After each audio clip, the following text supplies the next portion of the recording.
Hello, world, and welcome to the In My Footsteps podcast. I am Christopher Setterland, coming to you from the vacation destination known as Cape Cod, Massachusetts, and this is episode 191. We are plowing through April. We are plowing headlong through the allergies and the pollen, but I've got the cure, at least briefly, and that is a heavy dose of nostalgia.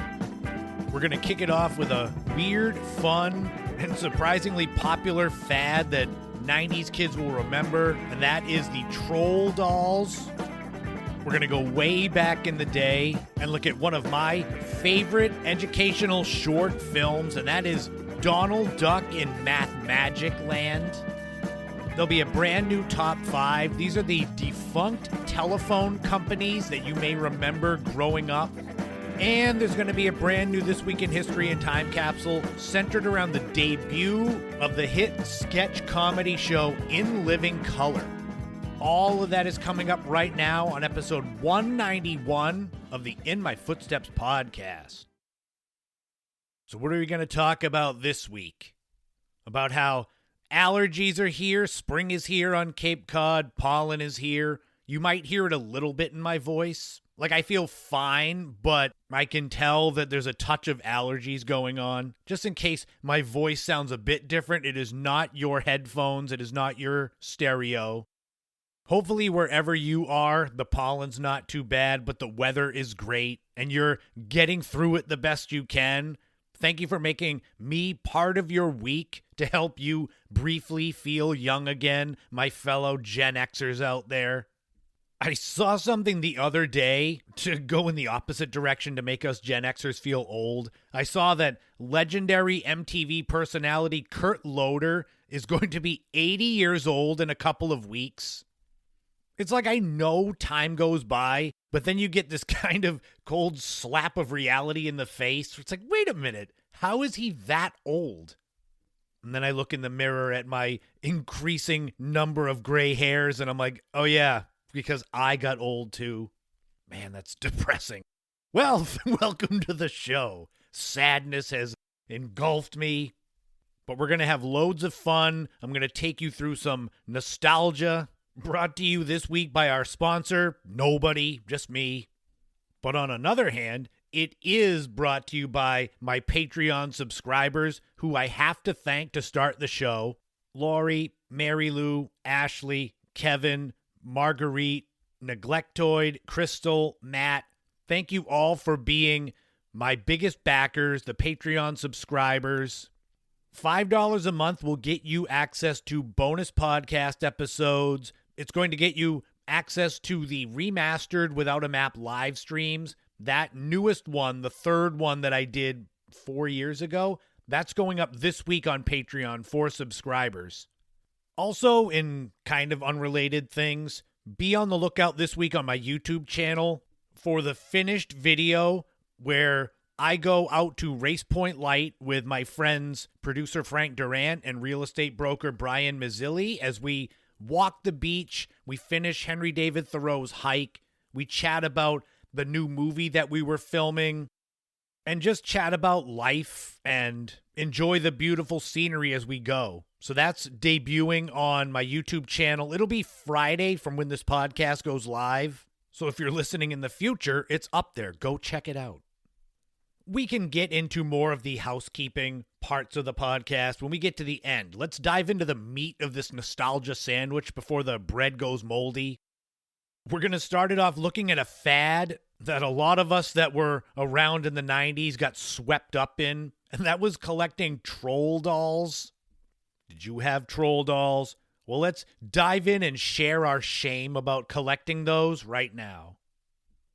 Okay, so shame may be kind of a strong word when it comes to troll dolls and the fad that was them. But come on, all of you out there listening have something in your past, something that you collected or enjoyed, where you look back and you're like, man, what was I thinking? For me, I don't regret collecting Beanie Babies. I regret how many of them I collected. Like a lot of us, we probably thought Beanie Babies were going to be our retirement fund, and they ended up being just something that takes up space in the attic.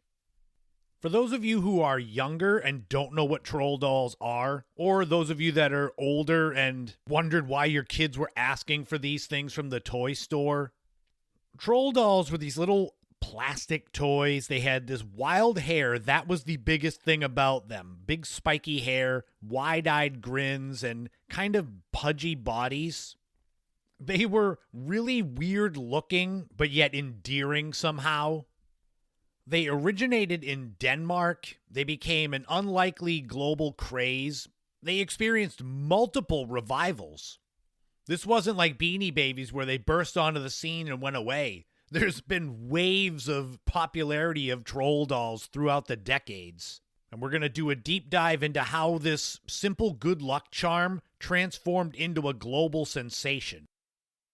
The troll doll was born in 1959 in the small Danish town of Gjol. And boy, I tell you, I just had to spend 5 minutes finding the proper pronunciation of this town. It is spelled Gjol, with the O having kind of a slash through it. So hopefully I just pronounced it right. Anyway, Gjol is where a man named Thomas Dam, a baker turned woodworker, created the first troll doll when he couldn't afford a Christmas gift for his daughter. This was inspired by the trolls of Scandinavian folklore, mischievous yet often friendly forest creatures. So Thomas Dam carved a doll out of wood and topped it with woolen hair. This troll doll quickly caught the attention of neighbors and shopkeepers, leading Dam to begin mass-producing them using plastic under the company name Damn Things, so that's pretty clever. These early troll dolls in the early 1960s, they were called good luck trolls, and they were intended as small tokens to bring fortune and happiness to their owners. Their exaggerated facial features, pot bellies, glass eyes, and electrified-looking hair made them uniquely endearing, if not a bit bizarre. The troll dolls had several distinct characteristics. First and foremost was the bright, colorful hair, standing on end, often neon colors, pinks, oranges, and blues. I was thinking of a scene in a Simpsons episode from season 6 where Bart had a troll doll and he was singing "I'm a Troll Man," and Marge takes the doll and just remarks about its awful hair, and it's got the spiky blue hair and she's got the same sort of hairdo. The troll dolls also had large glassy eyes. They had kind of a permanently surprised expression, which I guess is better than having them be permanently sad or angry. Their bodies were equipped with stubby limbs, large bellies. Especially later versions would have a gemstone for a belly button. The dolls were meant to be friendly. They had big smiling faces, sometimes with visible teeth or molded wrinkles. So they'd be smiling at you, but they'd also look very creepy. Each of the dolls had its own unique personality, with some being, firefighters, ballerinas, clowns. This added to their collectability. By the early 1960s, troll dolls had migrated from Denmark to the United States, United Kingdom, becoming a full-blown fad. Kids loved the wacky look, and they were small enough to collect or carry around, bring to school, put in your backpack. Companies like Unita Doll Company licensed versions of the troll dolls, although Thomas Dam himself struggled with protecting his intellectual property. I couldn't imagine creating something that then became a global fad. Like, what do you do? You'd think it'd be great. You would make tons of money, but then there's, like I said, protecting the IP, also unauthorized knockoff brands and such. At its peak in the mid-1960s, troll dolls were one of the best-selling toys in the United States. They were particularly popular with girls, often used as good luck charms or friendship tokens. Schools and playgrounds were filled with children showing off their growing collections of troll dolls. Even adults got in on it. Miniature trolls would become popular keychains, pencil toppers, dashboard mascots. Like many fads, though, the initial troll doll craze exploded and then it began to decline by the early 1970s. It came from the market being oversaturated and kids, short attention spans. Their interest moved on to different action figures and then video games. You can't keep a good troll down, though. There was a major revival in the 1980s, riding the wave of 60s nostalgia. It was then followed by an even bigger resurgence, and this is the one that I remember, and a lot of you that are around my age will remember, in the early 90s. This was when the troll dolls came back, and they were called treasure trolls or wishnicks. This third time as a charm made it where companies were going to make the most out of this opportunity. So the trolls were mass marketed with accessories, play sets, animated shows, and merchandise. Hasbro acquired the licensing rights in the United States and expanded the line. So then troll dolls were everywhere. On lunchboxes, in McDonald's Happy Meals, on clothing, even the subject of comic books. This time, at the height of their popularity in the mid-90s, troll dolls were, again, among the most popular toys in the world. I can't speak for anyone else. I know me personally, I had a lot of the smaller ones, the ones that would be considered pencil toppers or keychains. These ones, I can remember the troll dolls being something you could find in the Hallmark stores that were either in the mall or in regular strip malls. I was in high school, and I think I remember at the time wanting to make sure the troll dolls that I got were more geared towards boys, because they were cool, they were ugly chic, but it was also, you knew that they were collector's items. So that it was the excuse I guess I could make. Yeah, I've got some troll dolls, but they're going to make me money in the future with the burgeoning eBay website that came out in the late 1990s. By the late 90s, though, the troll dolls began to lose their appeal. Again, it was oversaturation. You that were around then remember there was that brief time of a few years where troll dolls were everywhere. And if something's not difficult to find anymore, it starts to become passé. With any fad, there comes new fads that will knock it off the top of the mountain. That's where Beanie Babies came in. There was also Pokemon and Tamagotchis. That's why it's going to be difficult to make any sort of children's toys, because even if it's supremely popular, the shelf life might be really brief. So it's like, save your money that you make. There was also legal confusion that led to the decline of troll dolls, with multiple companies making them, often without licensing agreements. So you'd get the cheapo knockoff ones, go on eBay and try to sell it and be like, wait, this isn't a real troll doll? By the early 2000s, that original troll design that you can see in your head, even though it was nostalgic to some, it was viewed as outdated and even creepy by younger kids. Troll dolls became relegated to thrift shops, grandparents' basements. I don't even know what happened to the ones I have. Maybe they're in boxes in my mom's basement. Maybe they're in the trash. Maybe they're 50 feet under a landfill somewhere. But you can't keep a good fad down. And even though the original dolls faded, Trolls saw a surprising reinvention with the 2016 film called Trolls. And then it was followed by sequels in 2020, Trolls World Tour, and 2023 with Trolls Band Together. We also can't forget the legendary troll films in the 1980s, the horror movies, 1986's Troll, and then the iconic, so awful it's kind of good Troll 2. Troll dolls are a perfect example of how a quirky, unconventional toy can capture the world's imagination.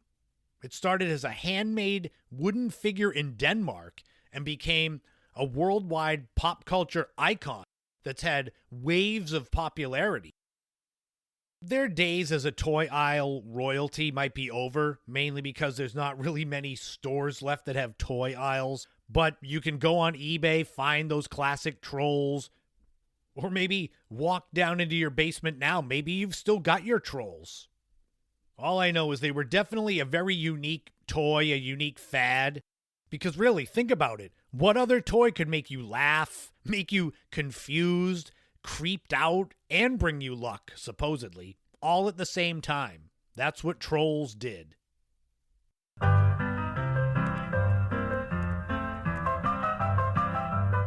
This week in history, we are going back 35 years ago to April 15th, 1990, and the debut of the groundbreaking sketch comedy show In Living Color.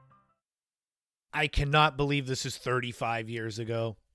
The show In Living Color was created by Keenan Ivory Wayans, who was already an established comedian and filmmaker. He envisioned a show that reflected the Black experience in America with humor, authenticity, and edge. Fox, that was a fledgling network, was looking to make a mark, so they took a chance on Wayne's vision, and with its premiere, In Living Color brought something radically different to primetime. It was a sketch comedy show with a predominantly black cast, a hip-hop flair, and an unapologetic approach to satire and social commentary. At the time this show came out, I was 12 years old, and I was watching Saturday Night Live regularly, starting probably in 1989. The first episode debuted on a Sunday night at 9:30 p.m., with it being moved to Saturdays at 9 the next week. So it was way easier for me, being 12 years old, to stay up and watch this show. It was so different than anything I had seen. It was backed by a high-energy theme performed by Heavy D and the Boys.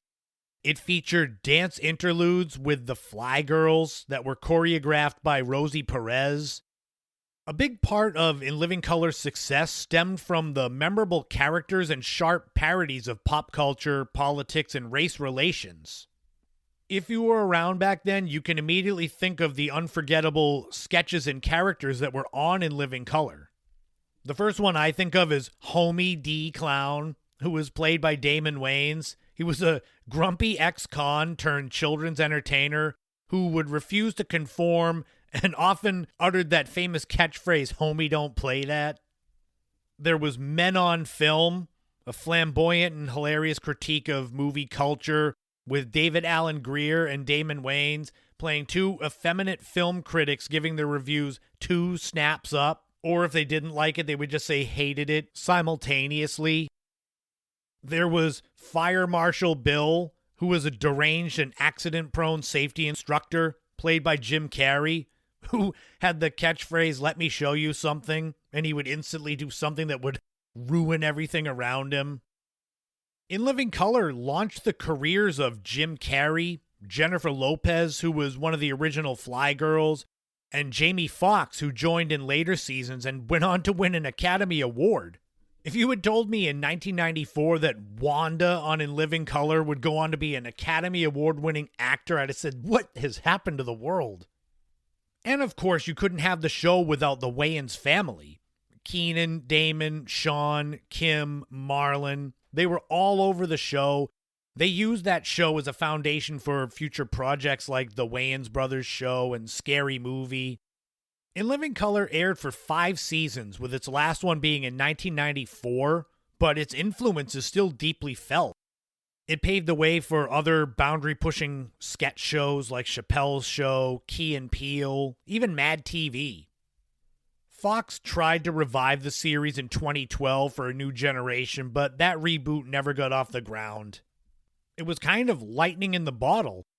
It was fearless, tackling issues like police brutality, racial stereotypes, and homophobia, but doing so in a way that made you laugh every week. And more than 3 decades after its debut, In Living Color remains a testament to the power of bold creativity and representation in entertainment. And that show, In Living Color, made its debut, I can't believe it, a whopping 35 years ago this week in history.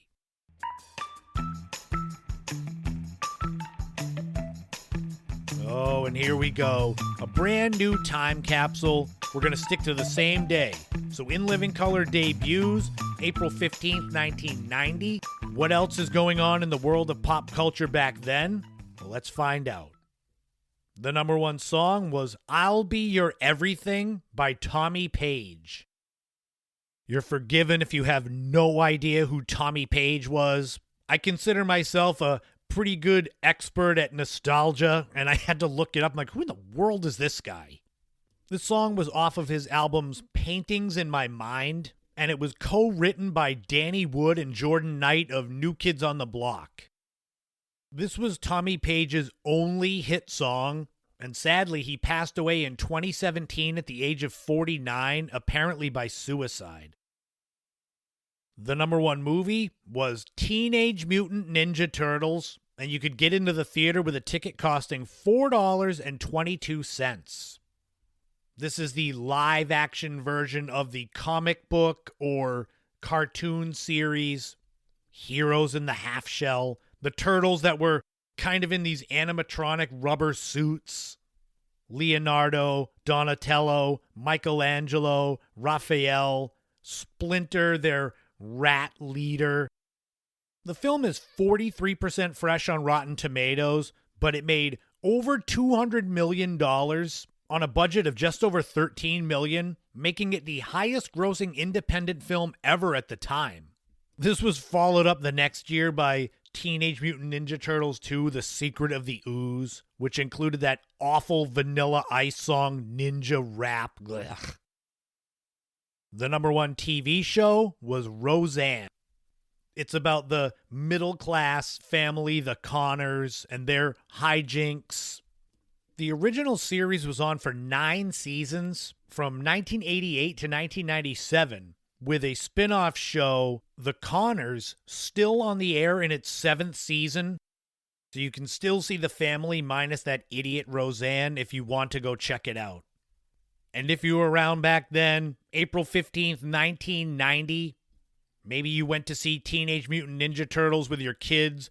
You've got to stop off quickly and get a few things at the drugstore or pharmacy. Well, you're in luck. There's a lot of deals going on this week at Osco Drug. Such monumental deals as their Osco Drug rubbing alcohol, 2 for $1. An Osco Deluxe water bottle for $6.99. Osco Milk of Magnesia for $1.49. Or even an Osco Infant's Enema Syringe for $1.99. So there's some ingredients for a fun night. So that wraps up another time capsule, another This Week in History. If you didn't enjoy that segment, I would say call somebody who cares. But in this new top 5, you're not going to be able to use any of these telephone companies because they're all out of business.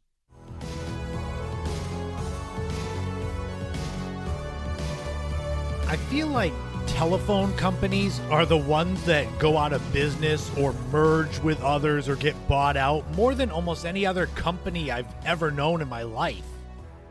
I would imagine that the vast majority of you listening have had your service through various telephone companies over the years, over the decades. And what I wanted to do with this week's top 5 is look at some of the top telephone companies that are now gone. With this, I'm talking about any self-sustaining telephone company that was out there. They don't have to have gone out of business on their own. They could have been bought out and merged into a larger company. But the bottom line is these all are telephone companies in name at least that are defunct, out of business. With this top 5, as with most, they're in no particular order, and we've got some honorable mentions. Did you find any of these company names on the top of your phone bill over the last century? I bet you have. So honorable mentions for defunct telephone companies include Nextel. They were around from 1987 to 2013 before being bought out by Sprint. Another honorable mention is Singular. They were my first cell phone company that I had my bill through. They were around from 2000 to 2006 before being bought out by AT&T. Another honorable mention is MCI. They were around from 1983 to 2006 before being bought out by Verizon. And the final honorable mention is GTE, standing for General Telephone and Electronics. They were around from 1926 to 2000 before being bought out by Bell Atlantic. So those are the honorable mentions. Like I said, Singular was my first cell phone company. So did you have any of these companies on your phone bills? Well, let's get into the actual top 5, starting with number 1, 9X. No. May we see a menu? Yes. No. I don't know. If it's out there, it's in here. The 9X Yellow Pages. Why would anyone need another? 9X stood for New York, New England Exchange. They were first formed in 1984 from the breakup of the Bell system. And if you're wondering about the Bell system, stay tuned. I remember those commercials for 9X, the 9X Yellow Pages, a lot during my childhood. Besides telephone, 9X was into computers, but they got into a lot of trouble. There were strikes against them by their workers in 1990. They were ordered in 1990 to return $35 million to their consumers for overcharging. In August 1997, 9X was folded into the Bell Atlantic Company, so they ceased to exist. Number 2 is Sprint.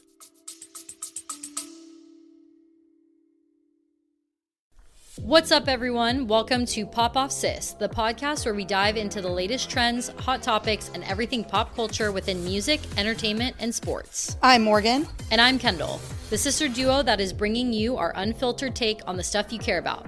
Viral music moments, celebrity gossip, and all the sports drama you can handle. We'll also be reviewing a new cocktail in every episode. Think of hanging with your friends, sipping drinks, and popping off on all things pop culture. Subscribe now on your favorite podcast platform as episodes drop every other week, and we will see you next time.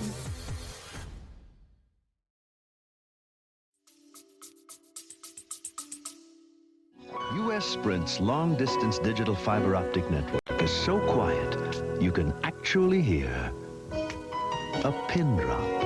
On the other hand, it's so efficient you'll get the best.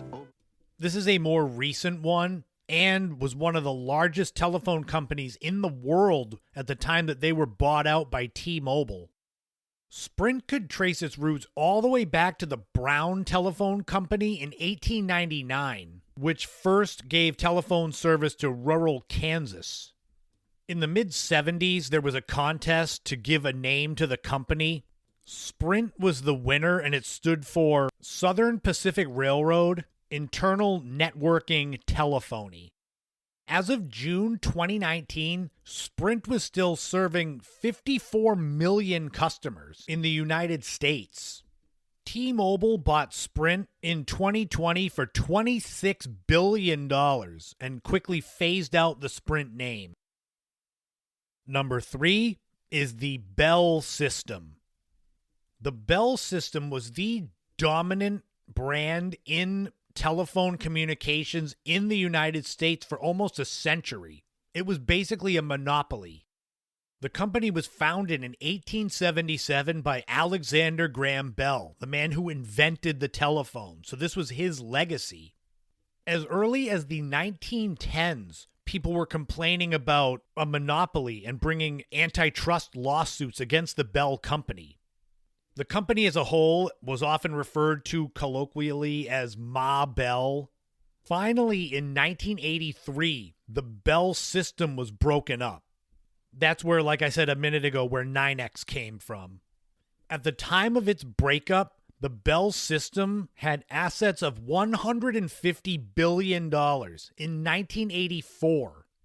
When adjusted for inflation to 2025, that is equal to $461 billion. No wonder it needed to be broken up. Number 4 is New England Telephone. Data is sent over fiber optic cables. She gets her money thanks to the network at New England Telephone, and she never even knows it. We're the one for you, New England Telephone. Part of the 9X family. One near and dear to my heart. We're the ones for you, New England Telephone. Those commercials were on all the time during my childhood. This has to do with the New England Telephone that was around in the 80s. There was actually a New England Telephone and Telegraph Company in 1878 and 1879. This is not them. New England Telephone was a part of the aforementioned Bell system. They began in 1883. They basically picked up that New England Telephone and Telegraph name and just took off with it.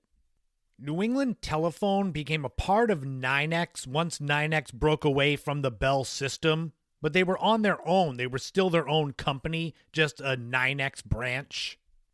Even when NYNEX was bought by Bell Atlantic in 1997, New England Telephone stayed around. It kept its name until 2000, when Verizon bought everything and changed it to Verizon New England.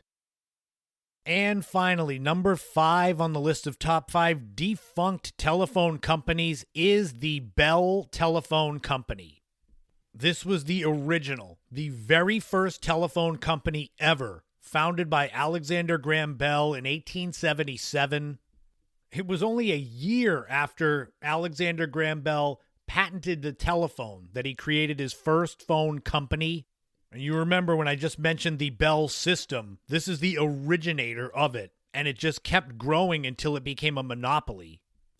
The original purpose of the Bell Telephone Company was researching and developing and marketing the telephone because it was brand new. In 1881, the Bell Telephone Company became the American Bell Telephone Company. Within a few years, the American Bell Telephone Company evolved into the American Telephone and Telegraph Company, AT&T, which is still around today. But the original Bell Telephone Company only lasted a few years. It is defunct in name, although AT&T is still around to this day. Did you have any of those telephone companies as the provider for you? I would think that none of you would have the Bell Telephone Company. You'd have to be 170 years old. If you are that old and you have the holy grail that keeps you young, let me know. Send me a message. Otherwise, we're going to shift gears and go from defunct telephone companies to one of my all-time favorite educational short films, Donald Duck in Mathmagic Land.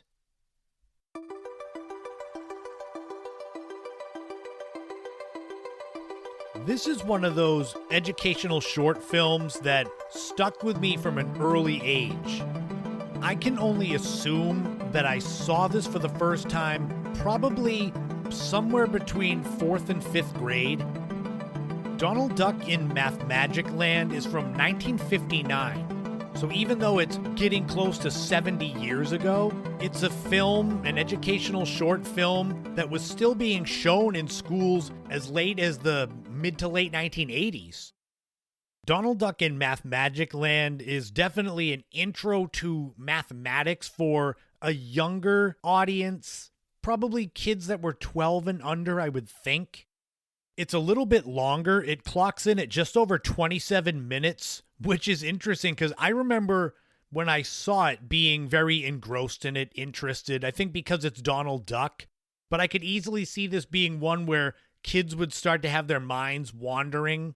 Because when you're 8 to 12 years old, sitting in the dark watching TV for almost a half hour, having to pay attention, it can be hard. The film starts off with some nice whimsical Disney music as they show you all the credits of who created this project.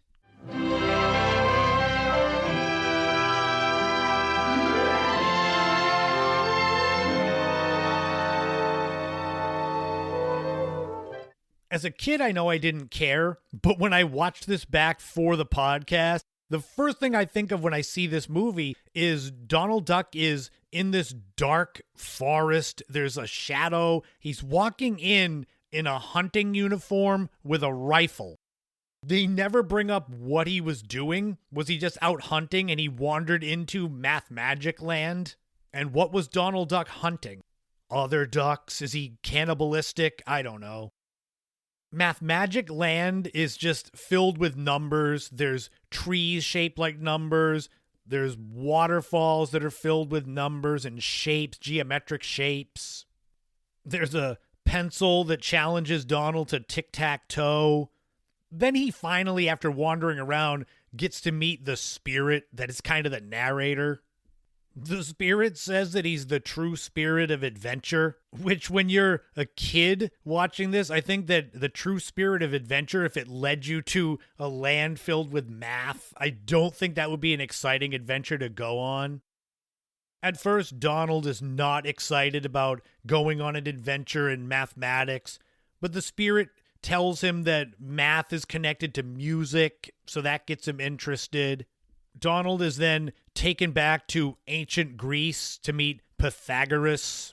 Come on, let's go to ancient Greece, to the time of Pythagoras, the master egghead of them all. Pythagoras? The father of mathematics and music.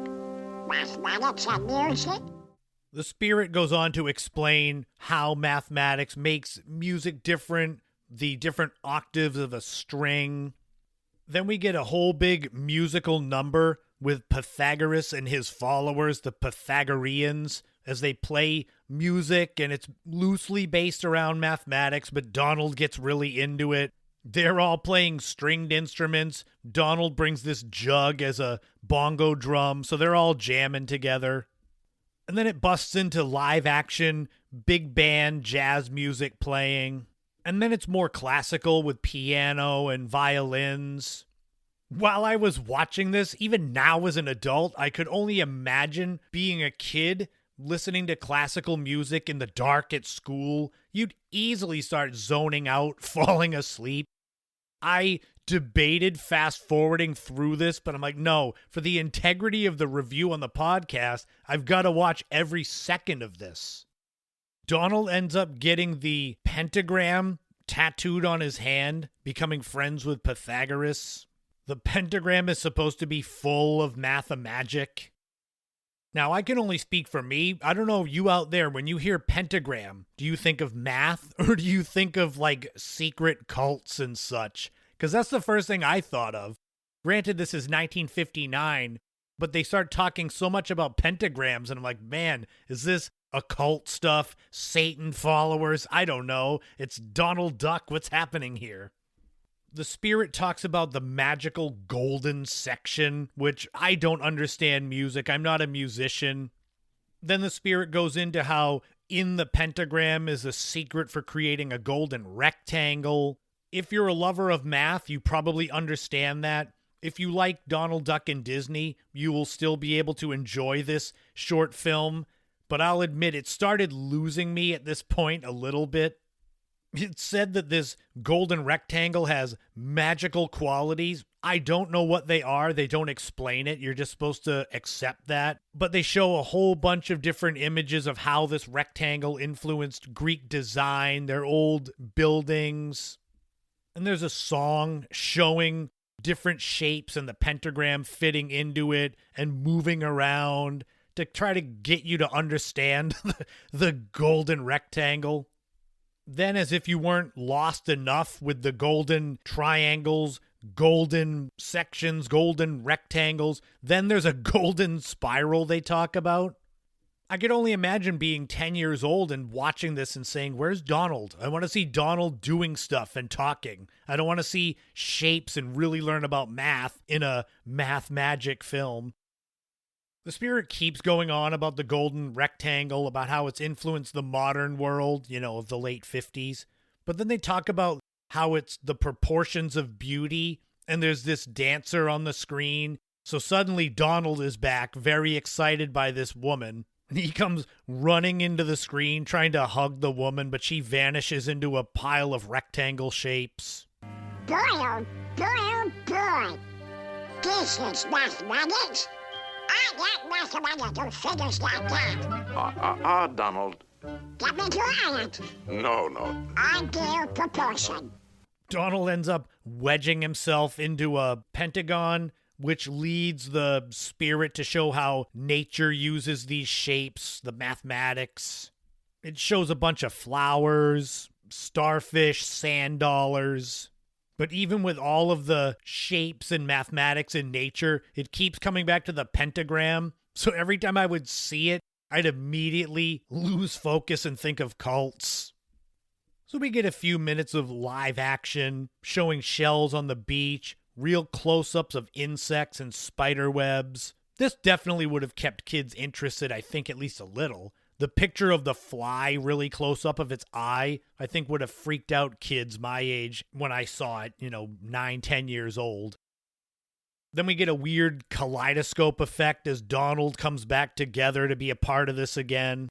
We then move into the story of chess and how chess is mathematics, and Donald's on the big chessboard. The spirit talks about how author Lewis Carroll used chess as an allegory for part of Through the Looking Glass, so Alice in Wonderland.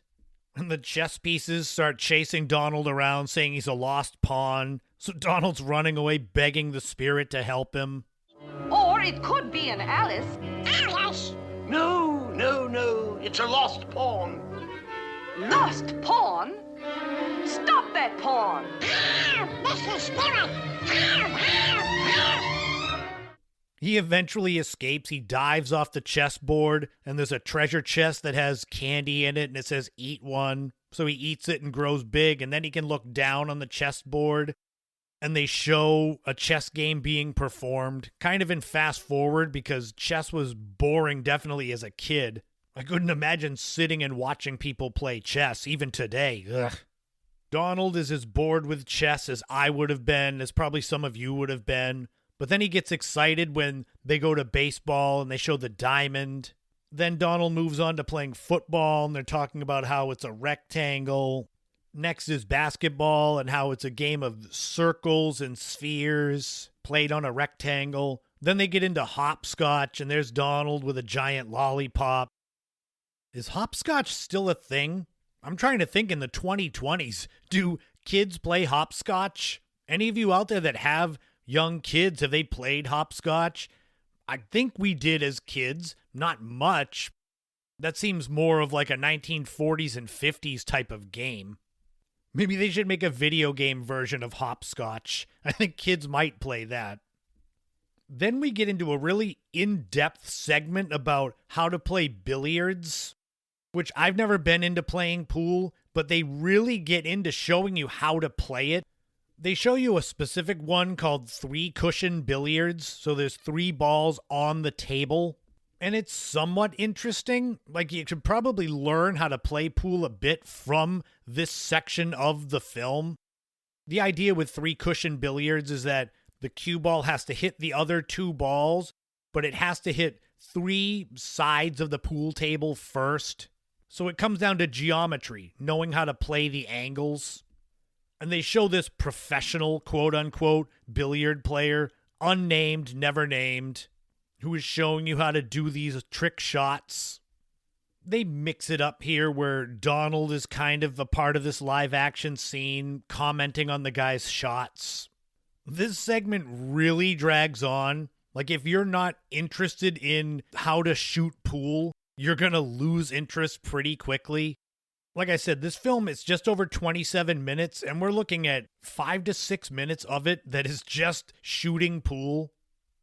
After watching this guy do a whole bunch of different shots, Donald finally tries to get in, and he's trying to use math to help him do these shots, and naturally he's not good at it, so the spirit has to help him. Hey, it works! Oh boy! It's a 6! If I hit it here, 3.5 plus 4, 2, 4.5 minus 3, divided by 9, Donald finally succeeds at billiards, and then the spirit says it's time for the most exciting game of all, and that's In Your Mind, which sounds very spooky, especially when you were magically transported from a hunting trip to this Mathmagic land. Like, uh-oh, here's the other side of the coin where the bad things happen. So we go inside Donald Duck's mind, and it looks like a dirty office with a whole bunch of file cabinets filled with papers, and the spirit's mad at him. But as we go through his mind and look at all the filing cabinets, there's a picture of Daisy Duck with it signed Love Daisy in his mind. The spirit cleans up Donald's mind. Now they have him thinking of a perfect circle, not the early 2000s alt band. Then he has Donald put a triangle inside the circle and start spinning it. That creates a sphere. Then they start creating lenses with slicing bits of the sphere, so microscope, binoculars, showing how mathematics and shapes influence daily life. It goes on to show circles as wheels with cars and trains and propellers for planes. They do the same sort of discovery with a cone, slicing it and showing what cones can make. We go through a whole montage of different inventions where math is a big part of it, clocks and telephones. The telephone is an old school rotary phone with an operator that pops up and says, "Number, please." God, that hadn't been something I don't think I would have even understood in the mid-'80s when I saw this. It's basically saying that math in your mind, it's where you create your inventions and the different innovations in the world. And again, we come full circle with the pentagrams again. So many pentagrams in this film. I don't know if Disney was trying to get little kids into pentagrams. I mean, wasn't there like the whole Satan-worshipping cult sphere in the 1980s? Maybe it was from kids that watched Mathmagic Land. That's why they stopped showing it in later years. Too many pentagrams. We get to the end here with a never-ending hallway of doors. These doors are supposed to represent discoveries in the past, so Donald's running in between all the doors, all excited, until he eventually gets to doors that aren't open, they're locked, and he can't get into them. And the spirit says these are the doors of the future. What's the matter with these doors? Hey! These doors won't open. They're locked. Of course they are locked. These are the doors of the future, and the key is... The spirit then says that the key to these doors is mathematics. All the doors float away. So then the movie ends with Donald Duck just trapped in Mathmagic Land. They never show him going back on his hunting trip or getting out of Mathmagic Land. So I guess we're led to assume that he's just stuck there forever. I just went back to look to be sure if they said who the voice of the spirit was or who the pool player was, but nope, they're not important. They're just unnamed. But that's Donald Duck in Mathmagic Land from 1959. One of the first educational short films I remember as a kid, which is wild because it came out, 25 years before I started school, and they were still showing it. It's a fun trip down memory lane for people my age and probably especially those older than me. You out there in your 50s and 60s, I'm betting you remember it a lot better than me.